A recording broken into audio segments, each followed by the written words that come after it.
Buenas tardes, profesor y compañeros, ¿cómo están? Mi nombre es Ivana Camila Díaz Ríos, estudiante de la Facultad de Medicina de la Universidad del Atlántico en primer semestre.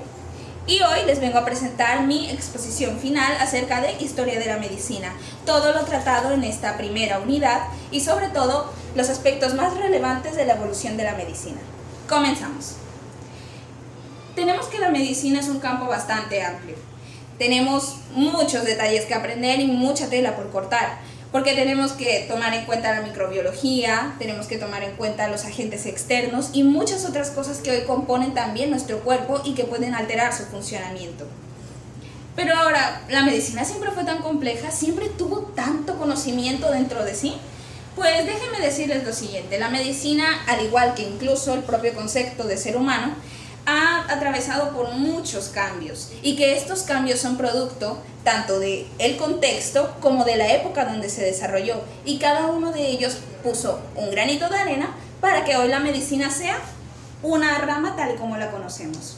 Pero ¿por qué no vamos un poco antes, cuando la medicina apenas estaba comenzando y no teníamos tanto conocimiento científico para tratarla? Nos vamos a los años 4000 a.C. Nos remontamos a la civilización mesopotámica, por supuesto, una de las más antiguas. La medicina no es como la conocemos. Un enfermo no se trataba a base de medicamentos o se le daba un diagnóstico científico como hoy lo conocemos, sino que relacionábamos la enfermedad con un origen divino, ya fuere un castigo o que fue tocado por algún espíritu maligno. Así que el tratamiento no era como tal una sustancia que podía mejorar el estado, sino un ritual. Y el oficio del médico no era simplemente administrar el medicamento, era que fuera prácticamente la labor de un sacerdote, hacer el ritual correcto para agradar a aquel dios y de esta manera sanar al enfermo. Obviamente esto tuvo altas tasas de mortalidad, pero era la respuesta que se le daba en aquel entonces a las enfermedades. Y muchas civilizaciones del mundo antiguo también le daban la misma respuesta a las enfermedades. No vamos lejos, el antiguo Egipto. Aquí las tasas de mortalidad eran muy altas y la esperanza de vida era muy baja. Ni siquiera superaba los 40 años. Y se padecían muchas enfermedades en aquel entonces. Y los que practicaban el oficio médico eran sacerdotes. Ellos eran los que dictaminaban que Dios había sido el que había puesto el castigo y un ritual que podía hacer que la persona se curara. No siempre funcionaba. Pero aquí podemos rescatar algo. Desde el antiguo Egipto, la medicina dio un paso más. Combinando conocimientos místicos con conocimientos un poco más elaborados, lograron importantes avances. Desde trepanaciones de cráneo, pequeñas cirugías, el uso de hierbas purificantes y el ricino, y hasta incluso pequeñas especialidades médicas. Esto lo rescatamos porque incluso encontramos en distintos papiros imágenes de un tipo de médico que podría estar curando una fractura o un tipo de médico que podría estar curando mordeduras de animales. Así que sí lo podríamos catalogar como pequeñas especializaciones. Y de hecho, no es solamente en el tema de curar enfermedades, tenemos muchísimos avances en cuanto a anatomía. Existe un tratado conocido como el Tratado del Corazón, que se encuentra en el papiro Ebers, fechado hacia 1500 a.C. En este papiro encontramos que incluso descubrieron algunos órganos del cuerpo humano y trataron de darles un nombre, pero no establecieron exactamente para qué servían. Sin embargo, ellos trataron con una teoría muy particular. Ellos hablaron de los pequeños tubos o canales del cuerpo, conocidos como metu en aquella época. Estos metus se caracterizaban ¿por qué? Porque era una red que conectaba todo el cuerpo y que daba un soplo vital. Lo que hoy podríamos decir que es conocida como la red de venas que tenemos en nuestro cuerpo, pero que para aquel entonces no se sabía para qué servía y sin embargo fue muy importante para desarrollar otros descubrimientos más adelante. Ahora nos remontaremos hacia Grecia, casi para la Edad Antigua, claro. Grecia trajo algo diferente, y es que a diferencia de las culturas anteriormente mencionadas, Grecia se había ido desprendiendo de lo que eran los mitos y la religión. porque ellos eran comúnmente politeístas, sino que se dedicaron a pensar el racionamiento. ¿Y qué decidieron? El cuerpo era equilibrio, ya no era simplemente ligado a Dios, sino ligado como tal al ser humano. De esta forma nos llega Hipócrates. Hipócrates es conocido como el padre de la medicina moderna, pero no se confundan, no fue el primer médico. Devolvámonos un poco. El primer médico era conocido como Imhotep. Este señor vivió en la tercera dinastía de Yose y era conocido por ser un sumo sacerdote, visir, carpintero y ser el primer médico conocido en Egipto. Pero bueno, volviendo al tema. Rescatamos a Hipócrates como el padre de la medicina moderna. ¿Por qué? ¿Qué hizo este señor que fue tan importante? Pues muy sencillo. Él estableció la observación y el diagnóstico como la base de la medicina. Para saber qué tiene tu paciente tienes que observarlo. Y más que todo tienes que dar un diagnóstico concreto. Él no creía como tal en estas teorías de que eran castigos divinos. Él, por otro lado, formuló la teoría de los humores. ¿Qué es la teoría de los humores? Que el cuerpo está constituido por 4 líquidos esenciales que generan un equilibrio en nuestro cuerpo. Sangre, bilis negra, bilis amarilla y un líquido más. Pero, ¿por qué era tan importante? Porque se desligó un poco de lo que era la religión, de lo que era que era enviado por un castigo. Ahora estamos hablando de equilibrio. Y esto era fundamental porque él pensaba que la enfermedad se causaba por el desequilibrio de alguno de estos líquidos. Entonces, ¿qué podemos decir? Que fue el padre por el sentido de que formuló algo que era aparte de lo que se consideraba por aquel entonces el origen de la enfermedad. Todos estos descubrimientos quedaron un poco atrás porque vamos a dar un salto de época. Ya no vamos a estar en la Edad Antigua, sino que vamos un poco más adelante a lo que hoy conocemos como la época medieval. ¿Qué características tuvo la época medieval? Nosotros generalmente decimos que se perdió todo lo que se había hecho antes, todo lo que habían avanzado Imhotep, todos los descubrimientos egipcios y todo lo que había aportado Hipócrates se dejaba de lado en la época medieval porque nos centramos demasiado en Dios. Pero no hay nada que esté más lejos de la realidad. Vámonos por partes. Tenemos por un lado el mundo islámico y la Europa medieval. En el siglo de oro islámico podemos resaltar muchísimos avances contrario a lo que se cree. Este mundo islámico tomaba el Corán y las enseñanzas de un modo que invitaba a buscar conocimiento. De esta forma, todos esos saberes que se habían adquirido hasta ahora, el mundo griego, el mundo egipcio y otras raíces además, habían ayudado a que se evolucionara. Así que, ¿qué aportes podemos destacar? La creación de hospitales, que también eran centros de conocimiento y donde se atendían las enfermedades. Podemos destacar también la generación de más de 200 instrumentos que hoy en día se conocen como instrumentos quirúrgicos y además el canon de la medicina, texto clave para entender cómo era la medicina en aquel entonces, escrito por Avicena, por supuesto. Teniendo todos estos conocimientos, nos remontamos ahora a Europa. Europa vivía un proceso un poco difícil con el oscurantismo, ya que la iglesia era prácticamente el centro de todo y era la que regía no solamente la vida privada de las personas, sino también sus vidas. Esta privaba el conocimiento, no todo el mundo tenía la oportunidad de estudiar medicina o de estudiar cómo funcionaba el cuerpo, la religión, nada, solamente las personas privilegiadas o que estuvieran dentro de la iglesia. Por ende el pueblo se mantenía ignorante, pero tampoco todo es malo, porque a pesar de las altas tasas de mortalidad, tenemos que reconocer que la iglesia manejaba también los hospitales. Pero los hospitales no eran tanto para conocimiento, sino para el cuidado de los enfermos y moribundos, ya que era un espacio no tanto para curar, sino más para cuidar. El servicio y la caridad eran la base de todo. Eso se mantuvo así hasta que llegó la peste bubónica.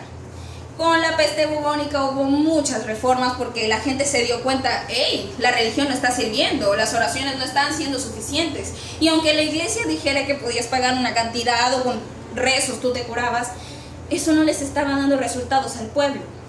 Por ello, se dieron cuenta de que esta crisis no se manejaba solo con oraciones y ofrendas, sino que trataron la peste como hoy conocemos como las medidas de cuarentena. De hecho, podemos resaltar que la época medieval fue la que nos regaló las medidas con las que tratamos el COVID. Ellos implementaron el aislamiento preventivo, o sea, cada persona en su casa, y trataron la distancia entre personas infectadas y personas sanas.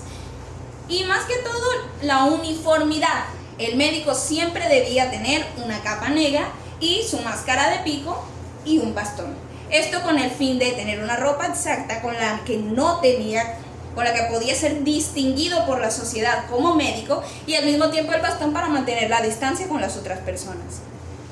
Así trataron de frenar un poco los contagios. Aún así, la época medieval fue bastante complicada para las personas dada la alta tasa de mortalidad infantil, las precarias condiciones de vida. Pero también puedo decir algo, y es que la medicina herbal tuvo mucho florecimiento. Tenemos a Santa Hildegarda. Esta mujer no la mencionamos mucho, pero ella también tuvo mucho que ver en cuanto a la medicina herbal, creando distintas recetas que permitieron tratar algunas dolencias de la época. Ahora, yéndonos un poco más allá, damos un pequeño salto entre la Edad Media y el Renacimiento. ¿Qué encontramos aquí? Una rebelión. ¿Por qué se da esta rebelión? Porque también estábamos buscando el conocimiento en secreto, claro está. Tenemos a Galeno, un científico, que trataba de entender un poco mejor la anatomía humana. De esta forma, diseccionó animales y plantas, porque en aquella época diseccionar un cuerpo humano estaba prohibido, por así decirlo. Así que trató de extrapolar el conocimiento obtenido de las disecciones animales y vegetales erróneamente al cuerpo humano, dando concepciones muy equivocadas. Pero un poco después, Andrés Vesalio revolucionaría todo.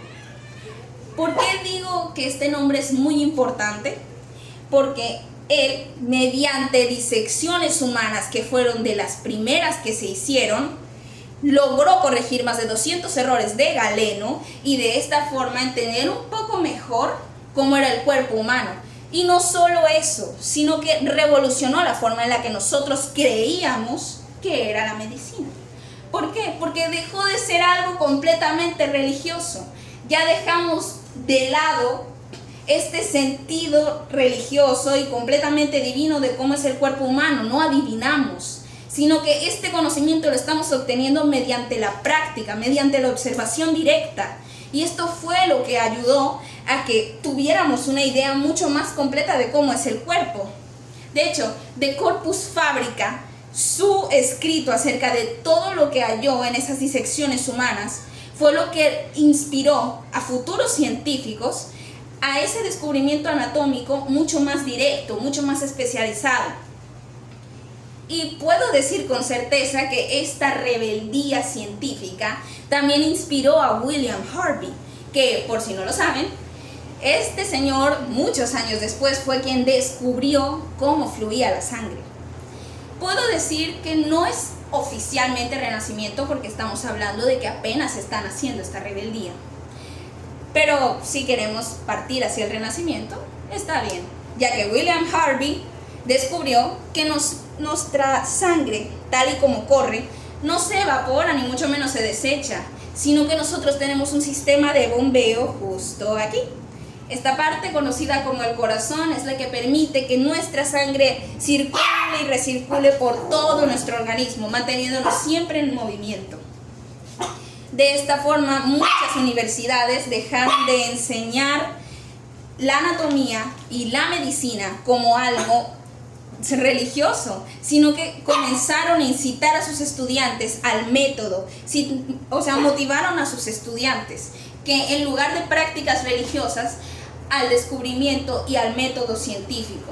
Y esto ayudó a que muchos científicos posteriores como Louis Pasteur y Robert Koch tomaran acción en lugar de simplemente creer que la respuesta vendría de Dios. Y bueno, ya que mencionamos a Louis Pasteur y a Robert Koch, pasemos de época. Tratamos muy levemente el Renacimiento, a pesar de que, bueno, los principales descubrimientos ya fueron tratados por Andrés Vesalio y William Harvey. Pero quisiera resaltar un poco más estos descubrimientos que se hicieron en la muy conocida Revolución Industrial.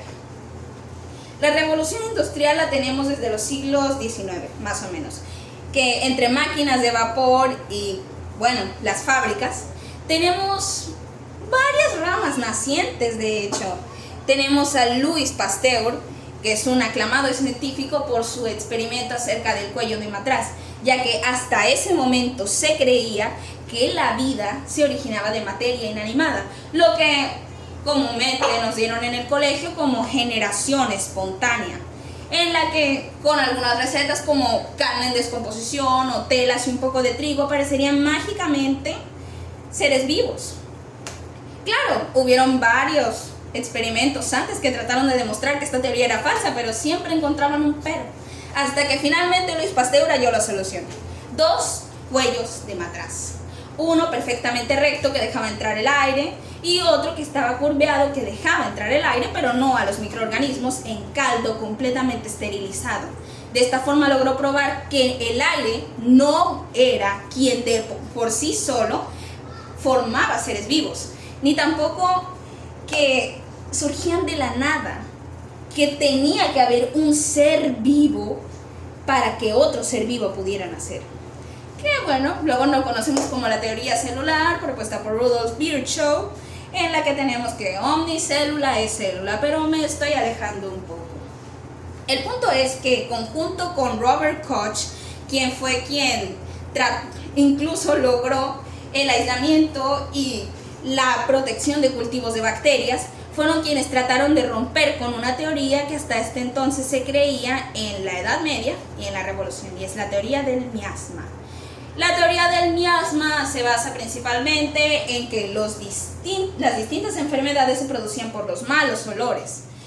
Sino, no era así. Ellos descubrieron que en realidad el origen de muchas enfermedades eran pequeños microorganismos. Y obviamente sus descubrimientos se basaron en 2 personajes muy importantes que pertenecen a otras épocas. Estos personajes eran Robert Hooke y Anton van Leeuwenhoek. Anton van Leeuwenhoek llamando a las pequeñas células animáculos, y a Robert Hooke, quien notó pequeñas celdillas en un corcho, llamando células. Pero la microbiología tuvo como tal su lugar como rama médica con la época de la Revolución Industrial. Ahora, desvinculémonos un poco de la microbiología. Vámonos con la salud pública. La salud pública tuvo orígenes un poco más establecidos que los de la microbiología, ya que su término surgió por primera vez con John Snow. No olviden este nombre porque es crucial. Conocemos el cólera como una enfermedad mortal que cobró cientos de vidas durante la Revolución Industrial, pero poco conocemos quién fue la persona que la paró realmente. Y esa persona es sin duda alguna John Snow. ¿Cómo lo hizo? Mapeó la enfermedad. Las personas de la época pensaban que el cólera simplemente se transmitía mediante el aire. Una mentira. John Snow mapeó los casos de la enfermedad y se dio cuenta que había una concentración de casos muy rara en la bomba de Broad Street. En esta bomba era donde no se limpiaban bien las aguas y por ende la gente consumía agua contaminada con heces humanas, y de esta forma era que se contagiaba la enfermedad. Así que le pidió a las autoridades de la época que por favor quitaran la bomba, y así, con tan solo esa acción, disminuyó drásticamente la cifra de contagios. De esta forma, John Snow salvó miles de vidas tan solo reconociendo el origen de la enfermedad. De esta forma surgió el término de salud pública, que voy a definirlo a continuación. Salud pública se conoce como todas aquellas acciones de prevención y acción contra enfermedad que involucran a una comunidad en común. Ahora, otro descubrimiento que podríamos resaltar en este siglo es la asepsia y la antisepsia. Y el creador de esto tiene un solo nombre: Joseph Lister. Pero, ¿por qué es tan importante? Bueno, sabemos las reglas de lavarnos las manos antes de hacer una operación. Sabemos las reglas de desechar los instrumentos quirúrgicos después de una operación, o incluso de tratar de desinfectar estos elementos después de usados si los vamos a reutilizar. Estas reglas son conocidas como asepsia y antisepsia y fueron propuestas por Joseph Lister. Él trató de reducir la mortalidad aplicando estos métodos. ¿Qué es la asepsia? La asepsia, más que todo, es acerca de limpiar por completo y dejar libre de gérmenes todos aquellos objetos inanimados que formaron parte de la operación previa. ¿Y la antisepsia qué es? La antisepsia es utilizar, digamos, cualquier elemento químico, no cualquiera, pero claro, los necesarios, con tal de desinfectar la superficie y dejarla libre de microorganismos que pueden afectar la salud del próximo paciente. Ahora, ¿qué utilizó él? Ácido carbónico para tratar de desinfectar los elementos quirúrgicos que utilizaba. ¿Qué más podríamos decir? Que también implementó lavar la ropa y lavarse las manos después de una operación, ya que esto es importante porque el propio médico podía ser vehículo de virus, y de esta forma se salvaron muchas vidas durante la revolución industrial. Ahora hubo muchos otros aportes que por causas de tiempo no voy a poder mencionar, pero hasta ahora terminamos con la revolución industrial y no tocamos otras épocas. Así que, bueno, muchas gracias por su atención. Doy por terminada esta intervención. Les agradezco mucho y que tengan una linda noche.